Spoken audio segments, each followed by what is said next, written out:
ሰላም ጤና ይስጥልኝ ወገኖች። ጥያቄ ያለኝ ለወንጌል አማኞች መጋቢዎች፣ ካህናትና ቄሶች በየዓመቱ የኦርቶዶክስ ምዕመናን በፋሲካ ሰሞን ሲጾሙ እናያለን። እኛ ለምንድን ነው ማንጾመው?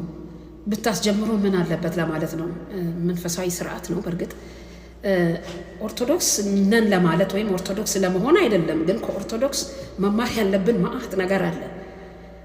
አሁን መገፋፋት አያስፈልግም እና ከኦርቶዶክስ ምንቀስማቸው ብዙ ነገሮች አሉ። አዘማመር፣ ቅዳሴ፣ አለባበስ፣ ዋናው ደግሞ ጾምና ጸሎት ነው እና እነሱ ጸረ ማርያም ብለውናል ብለው እነሱን ከመውቀስና ከመክሰስና እነሱን እንደ ጠላት ከመቁጠር ጠጋ ብለን ከነሱ የምንማራቸው ብዙ ነገሮች እንዳሉ ትምህርት ቤት መጽሐፍ ቅዱስ ትምህርት ቤት እያለሁ ተምሬያለሁ ከመምህራኖቼ።